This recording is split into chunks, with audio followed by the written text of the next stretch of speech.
I'm Alex, 25. I work part-time as a home repair technician. Leaky pipes, stuck doors, busted light switches. Nothing too glamorous, just enough to keep the rent paid and gas in the truck. Most of my clients are suburban families or landlords with too many properties and too little patience. So, when my phone buzzed late one evening with a request from a private number, I almost let it go to voicemail. But the job notes caught my attention. Urgent luxury property outside city, discretion preferred. Normally those words would make me wary, but something about it felt different. Maybe it was the way the dispatcher lowered her voice when she said she asked for someone young, competent, and polite. Said she doesn't like strangers in her home. I figured I fit the bill. The drive took me past the usual neighborhoods and into hills I rarely had reason to visit. The houses got bigger, gates got taller, trees were thicker here, and everything felt a little too quiet. By the time I turned onto the gravel path leading to her property, dusk had already faded. Her house was lit with warm amber lights against smooth graystone and tall glass windows. Modern, elegant, intimidating. I killed the engine and stepped out into the night. The air smelled faintly of jasmine and freshly watered plants. I hadn't even reached the front door before it opened. She stood there barefoot on polished wood, framed by the soft light behind her. Victoria, older than me, sure around 40, maybe a little more, but the kind of woman who didn't try to look younger. She didn't have to. Her hair was pinned loosely, her blouse tucked into tailored pants. Everything about her looked like it cost more than my monthly rent. But it wasn't just how she looked. It was how she moved, how she didn't smile right away, how her eyes stayed on mine longer than necessary. "You must be Alex," she said, voice calm but rich. "You're later than I expected." "Traffic was," I replied, suddenly unsure of myself. "Sorry about that." She stepped aside and motioned for me to come in. "It's all right. Come." The inside of her house was silent. No TV. No music, no dog barking in the distance, just the sound of my boots against her floor and the soft ticking of some hidden wall clock. She walked ahead of me slowly like she knew I was watching. The scent of her perfume hit me halfway down the hallway, subtle but expensive. I couldn't name it, but it stayed in the back of my mind, distracting. "The dimmer in the guest bathroom's acting up," she said over her shoulder. "It's probably nothing." I nodded, pulling my tool bag closer to my side. "I'll take a look." She leaned against the doorway while I got to work. Normally, clients walk off. They check emails, feed their pets, pretend I don't exist. But not her. She stayed close. Too close, watching me kneel, unscrew the panel, test the voltage. "You're good at this," she said quietly. "You look like someone who fixes things." I chuckled, unsure if that was a compliment. "It's just what I do." "Do you like it? I mean, it's a buff, but is it what you want?" she asked, her voice almost too soft. That caught me off guard. No client ever asked me that. I shrugged, still figuring that out, I guess. She didn't say anything to that. Just stood there while I tightened the last screw and flipped the dimmer back on. The lights glowed steady. "All set," I said, standing up. She tilted her head slightly. "So fast. I was hoping you'd stay a little longer." I forced a polite smile.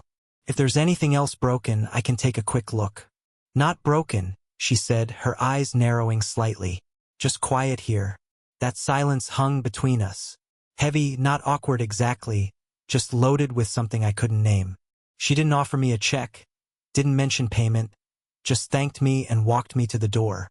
As I stepped out, she touched my arm gently, just for a second. "Alex," she said, "you're very composed." "I like that." I gave a small laugh, too unsure to respond with anything meaningful. She watched me as I walked back to my truck. Even with the engine running, I could still feel the weight of her gaze. Driving back, I kept replaying her voice, the way she said my name, the way she stood too close, the perfume. It was just a service call, nothing more. At least that's what I told myself. After that first night at Victoria's place, I expected it to be over. One strange, quiet evening. But it didn't end there. A few days later, she called again. "Hi, Alex," she said like we were already familiar. "There's a small drip under the kitchen sink. Nothing urgent, But if you're free. Her voice had this calm pull to it, like she never rushed, never chased anything. I told her I'd be by the next morning. The truth was I had other jobs lined up, but something about the way she asked made me shift things around without thinking. The kitchen sink wasn't dripping. Not really. It looked like she'd placed a glass there just to make it seem like it had. The pipes were bone dry.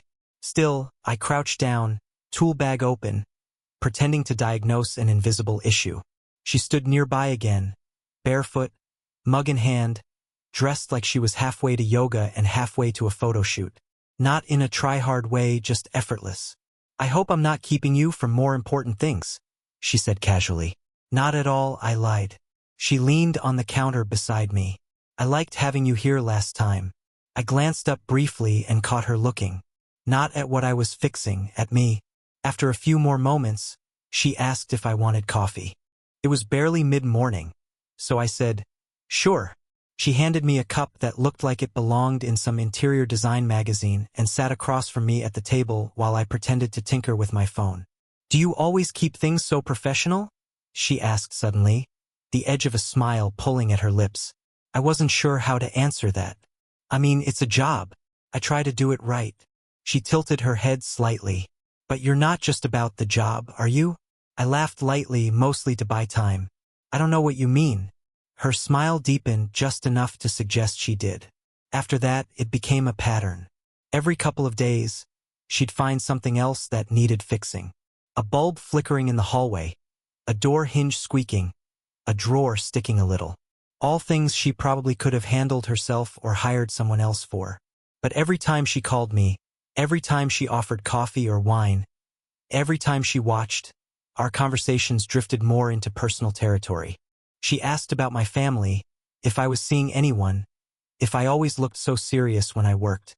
I gave vague answers, not because I had something to hide, but because I didn't know what any of this was yet. Her tone was always light, teasing. She had a way of making everything sound like it had another meaning. Even when she talked about the weather or how quiet the house felt, it came with this undercurrent, like she was inviting me to read between the lines. Once I was rewiring a faulty outlet in her study when she walked in and said, "You know, you should stop being so professional all the time." I looked up at her from the floor. "Is that a complaint?" "Just an observation," she replied, sipping from a glass of red wine. "You act like someone's always watching you." I chuckled, trying to focus back on the wires. "Old habit, I guess. You're allowed to be off duty sometimes, Alex." The way she said my name always lingered in the room. That night, after I left, I sat in my truck longer than I needed to, just thinking.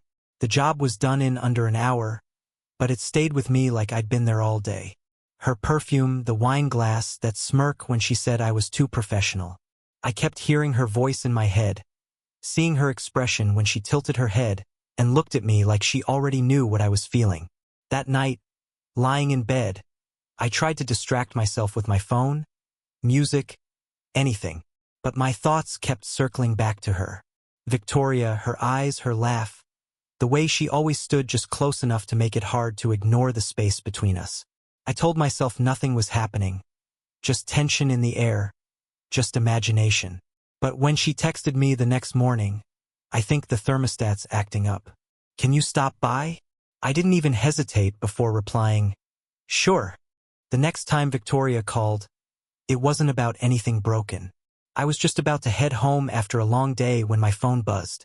I figured she'd ask me to check a light fixture or a drafty window again. But this time, her tone was different. "Don't bring your tools tonight," she said almost playfully. "Come for dinner, not work." I paused. "Dinner?" "Yes," she said simply. "Cook too. You know, it's not all just run in silk blouses." I laughed nervously. "All right, should I wear something not covered in sawdust?" "That would be appreciated," she said, then added, "Alex, you can just be yourself." It was that last part that got me. Be yourself. I wasn't even sure who I was around her anymore. Just her repair guy or something more she hadn't said out loud yet.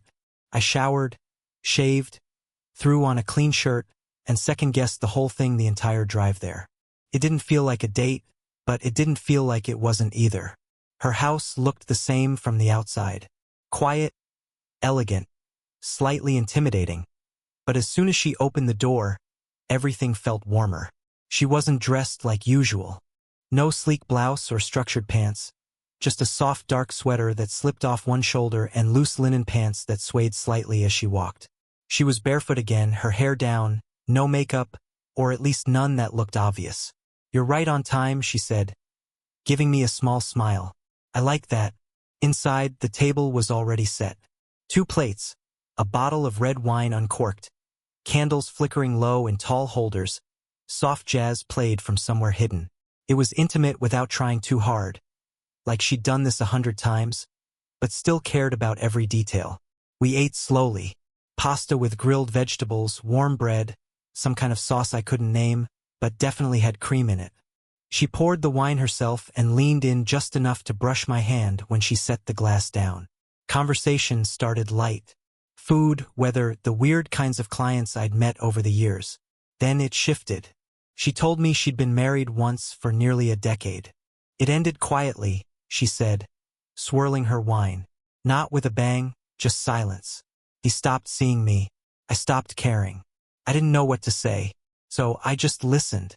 "I built this place thinking it would be a fresh start," she continued. "But a house this size doesn't mean anything when you live in it alone." She said it so plainly, so matter-of-fact. It hit harder than any dramatic confession would have. "I guess that's why I keep finding things for you to fix," she said with a faint smile. "Not because they're broken, but because I like having someone here, someone who listens." I nodded slowly. "I get that." She raised an eyebrow. "Do you?" I hesitated, then told her what I hadn't really said out loud before. That I'd started this job because I didn't know what else to do. That I felt like I was floating, trying to make ends meet, while everyone else seemed to be climbing ladders and building something. "I don't know where I'm going yet," I admitted, "but being here with you, it doesn't feel aimless." There was a pause, not heavy, just still. Our eyes met, and we didn't look away this time. She leaned back in her chair slightly, letting the silence stretch. Her hand traced the rim of her wine glass slowly, like she was thinking something over. Then she said, "You know this doesn't make sense, right?" "I know," I said softly. "And you know what people would think." "Yeah." She stood slowly, walked around the table, and stopped in front of me. I stayed seated, barely breathing. Her hand touched my jaw lightly, like she was testing something. How close she could get, how far I'd let her go. Then she kissed me, soft, slow, measured, like we'd both been holding that moment back for too long. It didn't feel rushed. It felt inevitable. When she pulled back, she didn't say anything, just looked at me like she was waiting to see what I'd do next. I stood. She turned and started walking upstairs without a word. No dramatic glances, no invitation spoken aloud. I followed. The upstairs hallway was dim, lit only by the warm glow of recessed lights that traced the walls like quiet signals. I followed Victoria without a word, not because I didn't know what to say, but because something about the way she walked told me this wasn't a moment for words. Her bare feet made no sound on the hardwood. The sweater she wore slipped slightly as she reached the bedroom door, revealing more of her shoulder than before. She paused just for a second, then turned the handle and stepped inside. I lingered in the doorway for a moment, suddenly aware of everything. My heartbeat, the soft hum of the house, the warmth rising up my neck. She turned back to look at me. "Are you sure?" she asked, her voice quieter than ever. I nodded. "Yeah." She stepped closer and again. Her fingertips brushed my jaw. This time, there was no hesitation. We kissed deeper now, hungrier, like the air between us had finally been cleared. I felt her hand curl into the back of my shirt, pulling me toward her. Everything about the way she moved was confident, deliberate, like she knew exactly what she wanted and had simply waited for me to realize it, too. She led me to the bed. The sheets were soft white, barely rumpled like the rest of her house. Put together with purpose, but lived in just enough to feel real. The air in the room had changed. It wasn't just warm, it was charged. I could feel the tension in the way she moved, the way her hands found mine, steady and firm. She didn't ask again if I was sure. She already knew. As clothes came off slowly, quietly, Nothing about it felt rushed. Her touch was a mix of exploration and experience. She didn't rush to fill the silence. She let it exist, let it breathe, and in that silence, everything said more than words ever could. There was no loud music, no dimming lights, no choreographed passion, just the steady rhythm of breath, of hands, of skin. Her kiss was fire and calm all at once. I could feel the years in her, years of being wanted and then forgotten, of being admired from afar, but not truly seen. And in that moment, I wanted nothing more than to make her feel seen, present, desired. It wasn't like anything I'd known before, not fast or careless. It was deliberate, gentle where it needed to be, fierce when it mattered. She didn't speak much, but when she did, her voice dropped into a whisper so soft it pulled me in like a tide. We moved together in quiet rhythm, not chasing anything, just living in it. Every glance, every touch felt earned, like this had been building long before we ever stepped into that bedroom. Afterward, we didn't speak. We didn't need to. She pulled the covers up over us and tucked her head against my shoulder like it was the most natural thing in the world. My arm wrapped around her and I stared at the ceiling wide awake.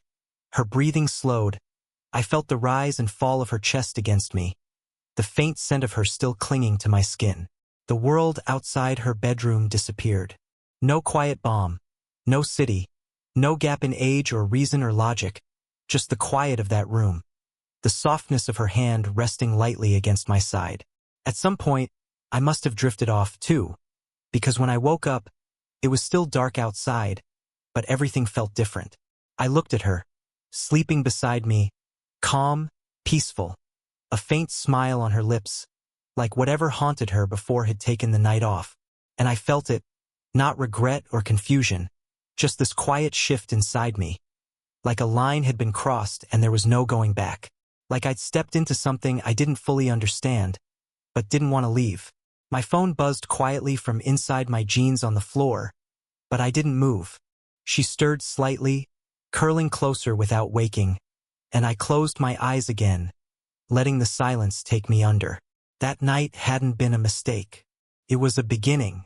It didn't take long for what happened that night to become something more than just a one-time thing. At first, I thought maybe it was a moment we'd both pretend didn't happen. A single detour we'd quietly sweep under the rug. But the next time Victoria called, her voice was softer, familiar, and the words weren't about repairs or schedules. "I miss that calm you bring," she said. "Come tonight. Don't bring tools." So I did. That visit turned into 2, then 4. Then I stopped counting. She never gave it a name. Neither did I. We didn't talk about what it was. We didn't try to label it. It was something we just returned to, like a place we both wanted to be, even if we couldn't stay there for long. Days passed like normal. Work, errands, sleep. But the nights became something else entirely. I get texts from her, always short, always coded. I open the wine. The lights are too bright again. Come distract me. They weren't love notes. They weren't flirty either. They were just signals, like she was reminding me we had something real in a world full of things that weren't. I never told anyone. Not my friends, not my coworkers. When they asked where I was spending my evenings, I kept it vague. Working late, small job out of town. Client needs some extra help. It wasn't just about protecting her. It was about protecting the version of myself I became around her. The version that didn't need to explain anything. There was something in the way she opened the door each time I arrived barefoot, always with that same faint smile, like she'd been waiting for me, but didn't want to admit it. Sometimes we'd talk for an hour before anything happened. Other times, we wouldn't even make it past the living room. One night, as I traced lazy circles on her shoulder while we lay tangled in her sheets, she whispered, "You make me feel alive again." It hit harder than I expected. I didn't reply right away, just held her a little tighter. Later, while I was getting dressed, she stood by the window in a robe, watching the trees sway in the moonlight. She looked calm, but there was something behind her expression, like she was waiting for something she didn't want to ask for. "You okay?" I asked. She turned slowly and nodded. "Yeah, just remembering." I didn't press, But she wasn't the only one feeling it. The deeper I got into this, the more I realized I was building a double life. I'd leave her house at midnight, drive home in silence, and lie in bed thinking about the way she looked at me when she thought I wasn't paying attention. She was never careless, never overly affectionate in the way young couples might be. But there was intimacy in the small things. How she always made sure the wine was chilled just enough. How she kept a spare toothbrush for me in the guest bathroom. How she never let the sheets stay wrinkled for more than a day. It wasn't just physical. One night while lying on the couch with her head on my chest, she said, "I think I stopped needing anyone for a long time, and then you showed up." I didn't know how to answer that, so I just ran my fingers through her hair and kissed the top of her head. "You're all I think about," I said quietly. She didn't react right away, just breathed in slow and deep, like she was trying to hold the moment still. But we both knew the truth. This wasn't sustainable. The secrecy, the quiet moments stolen between our real lives. It was a bubble, and bubbles always pop. Still, neither of us wanted to talk about it. So we kept going. Let the routine build itself. Let the rules stay unwritten. Every night was a careful dance. Me checking my phone before I walked in to make sure no one had texted. Her double-checking the curtains were closed. Every kiss, every shared laugh over takeout, every whispered stay a little longer felt both thrilling and fragile. I didn't care what it meant anymore. I just knew I wanted to keep showing up, keep lying next to her in the dark, listening to her breathe, pretending the world outside didn't matter. Even if it couldn't last forever, I wasn't ready to let it go. Not yet. It was a Wednesday night when I noticed the watch. I just kicked off my boots near the entryway like I always did when something on the hallway table caught my eye. A black leather band, thick, masculine, resting casually beside her keys. I hadn't seen it before. It didn't match anything she wore. I tried not to think too much of it, Ed. Maybe it belonged to her brother or a friend. Maybe it was nothing. But the seed had been planted. That night felt different from the start. Victoria kissed me like always, slow and sure, but something in her body felt just a little more distant. Her mind wasn't in the room, not fully. We ate quietly, the conversation drifting in and out. No teasing, no playful remarks, just the sound of silverware on porcelain and the occasional nod. At one point, I asked, "Everything okay?" She looked up, surprised, like she'd forgotten I was there for a moment. "Of course," she said. "Why wouldn't it be?" I hesitated. "Just feels like you're somewhere else tonight." She smiled, but it didn't reach her eyes. "Long day, that's all." Later, while I was brushing my teeth in the guest bathroom, I saw a second toothbrush beside mine. Not new, not unused. That's when the silence started to feel louder than any words could. The next time I saw her, I tried to push the thoughts aside. Tried to lose myself in the way her hands traced my shoulders, in the quiet gasps and slow rhythm we always fell into. But that night, everything felt more urgent, less like tenderness and more like escape. She clung to me tighter, moved faster, kissed harder, like she was trying to drown something. Afterwards, she rolled onto her side with her back to me. No soft conversation, no whispered thoughts in the dark, just the sound of the sheets shifting in the distant hum of the ceiling fan. I stared at the ceiling, heart racing, thoughts spiraling. I wanted to ask. I wanted to say something, but the words didn't come. In the morning, I sat on the edge of the bed while she slipped into a robe and tied her hair back with quiet precision. Her movements were practiced smooth. I finally asked, "Hey, who else is staying here?" She didn't look at me, just tied the knot at her waist a little tighter. "No one," she said. "Not really." I turned to her. "That's not a real answer." She paused, then met my gaze. Her face was calm, but there was something heavy in her eyes. "It's nothing that matters," she said. I let out a quiet breath, unsure whether to feel relieved or insulted. "Nothing that matters to who?" I asked. She sat on the arm of a nearby chair, crossing one leg over the other, arms folded loosely. "I told you once," she said. "I can't promise you more than this." "I know," I replied, "but it's hard pretending this doesn't feel like more." She looked down at her hands for a moment before speaking. You're younger, Alex. You think intensity means clarity, don't you? That one hurt. I didn't respond. Just stood, pulled my shirt back on slowly, and tried to keep my expression neutral. I care about you, she said as I reached for the door. But I never said I was free. I nodded once, not trusting myself to speak. As I drove home, the road felt longer than usual. I played music just to have something else in my ears, but her voice echoed anyway. I can't promise you more than this. I tried to tell myself that nothing had changed, that we still had what we had. But deep down, I knew something had cracked, and cracks never stay small. They spread. I didn't plan on going over that night. In fact, I told myself I wouldn't after the watch. The toothbrush. The way her voice sounded just a little too calm when she said, "It's nothing that matters." But around evening, I was driving past her neighborhood and without really deciding to, I turned down her street. It was instinct. Or maybe I just wanted proof. Proof that what I was feeling wasn't paranoia. That there was something real underneath the silence she wrapped herself in so well. As I approached the house, I saw it. A sleek silver car I didn't recognize parked in the driveway. Engine off, lights still warm. It wasn't there the last time I'd come, and it sure as hell wasn't mine.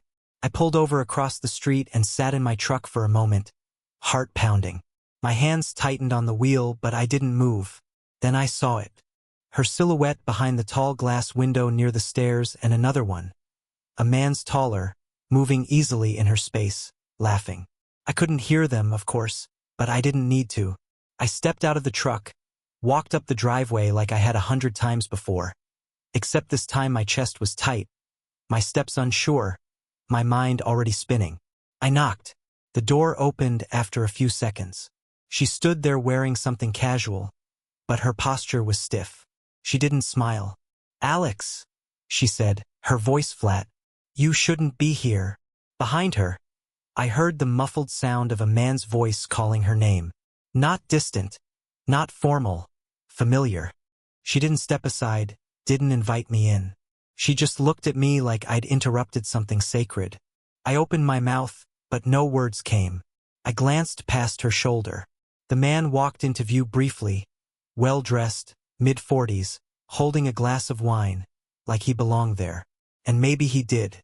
My eyes returned to her. "So that's it?" I asked quietly. Her expression didn't change, but something in her eyes flickered. Shame, maybe, or guilt, or neither. "I told you," she said. "I can't offer you more than this." "This?" I repeated. "You mean the version where I show up when you're lonely, then disappear before the lights come back on?" She didn't answer. I nodded slowly, heart pounding louder than the silence between us. "Right," I said. "I get it now." She reached out just barely, like she wanted to soften the moment. But I stepped back. "You chose the part of me that didn't ask questions," I said. "And I chose to ignore the part of you that never gave answers." Still no response. So I walked away, back down the steps, across the driveway, into my truck. I didn't slam the door. I didn't peel away dramatically. I just sat there for a long moment before pulling out my phone. Her name sat at the top of my messages. Dozens of texts beneath it. Little moments, short invitations, midnight signals. I hovered over the screen. Then I deleted the thread. No hesitation. It was like a weight shifted in my chest the moment it disappeared. Driving home, the city felt quieter than usual. Or maybe it was just me. I didn't cry. I didn't scream. But I felt something close to grief. Not because I'd lost her, but because I'd lost the version of her I thought I knew. The one I let myself believe in. The one who looked at me like I was more than just a secret. That night, I lay in bed staring at the ceiling, her voice echoing in my head. "You make me feel alive again." I wondered if he made her feel that outweight, too.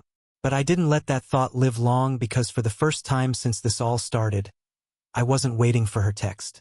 I was listening to the silence. And for once, it didn't feel like a trap. Felt like freedom. The weeks after that night were quiet in a way I hadn't felt in a long time. Not the heavy, restless quiet of waiting for a text or wondering if I'd see her again. This was different. Still steady. Like the noise had drained from my life and left only space behind. I filled it with work. I picked up more shifts, said yes to jobs I would have passed on before, patched drywall in some guy's garage, installed cabinet hinges for a retired couple, spent an entire day replacing window seals in a dusty old bungalow. None of it distracted me completely, but it helped. Gave my hands something to do while my mind slowly stopped drifting back to her house to her. I told my friends I'd been caught up with work, which wasn't a lie, but I didn't tell them why I'd suddenly stopped disappearing at night. I didn't tell them about Victoria, about how close I'd gotten to losing myself in someone else's life. I kept that to myself because in some strange way, it felt like I owed her that silence. But even in the stillness, she lingered in moments I didn't expect. I'd be driving past the edge of town and see a house that reminded me of hers. The way the windows caught the light or the curve of a driveway lined with hedges. And just like that, the memories would flood in again. Her voice, her perfume, the way she'd whisper my name like it was something rare. I told myself it was just a phase, just a lesson. But the truth is, what we had was real. It might have been complicated, unspoken, hidden, but it was real. And you don't forget real things just because they end. One night, I was cleaning out the pockets of a work jacket and found the little sticky note she'd once left me. It just said, "You calm the room." I held it for a minute, then folded it neatly and slid it into the back of my wallet, not to carry her with me, but to remind myself of the way I made someone feel. She once told me I made her feel alive again. But what I hadn't realized then was that she made me feel seen, like maybe I was more than just a guy fixing things, like I was worth pausing for. I think that's why it hurt so much. Not just because she was with someone else, but because deep down I thought maybe I was helping her fix something inside herself. And I wanted that to mean more than it did. But maybe I wasn't her answer. Maybe I was just the quiet space she needed between two louder parts of her life. There's a difference between being someone's choice and being their escape. Took me a while to understand that. One night, about a month after it ended, I woke up from a dream where I was back in her kitchen. The lights were dim, music playing, her barefoot on the tile floor again. Only this time, she looked at me and said, "I'm glad you're free." I don't know what it meant, but when I woke up, I didn't feel sad. I felt ready.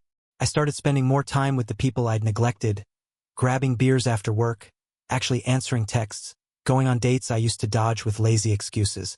I didn't talk about Victoria. I didn't need to. She was a part of my story, a chapter that shaped me but didn't define me. Sometimes late at night, I still remember the way her sheets felt or the way she'd look at me when she thought I wasn't paying attention. I don't push those memories away. I let them come, let them fade, because that's what happens with the right kind of pain. It stops stinging and starts teaching. She once told me, "I can't promise you more than this." Now I understand why she wasn't built to stay. And maybe I wasn't meant to stay either, but I learned from her. I learned that wanting something deeply doesn't make it sustainable. That feeling seen as beautiful but not enough. And that love, real love, doesn't live in shadows. So I've stopped hiding. I don't answer midnight calls anymore.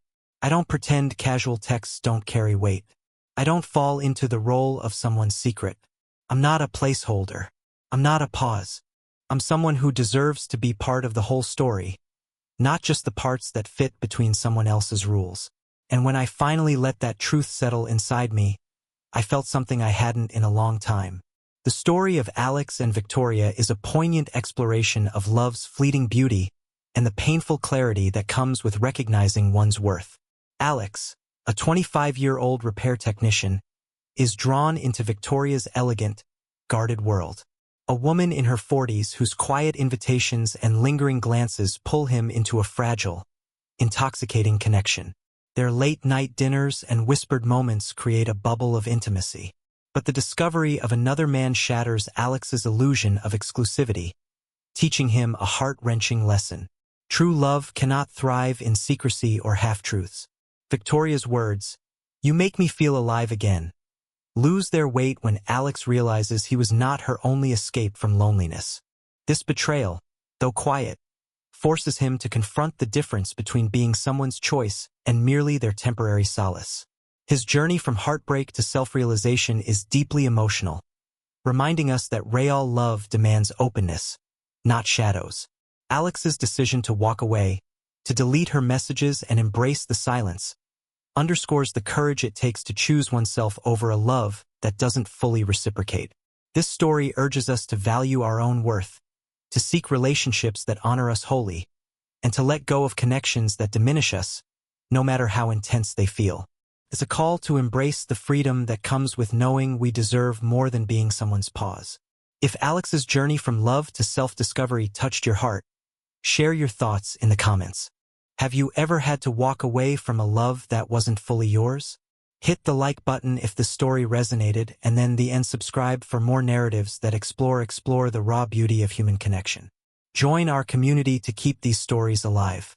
Let's find meaning in life's lessons.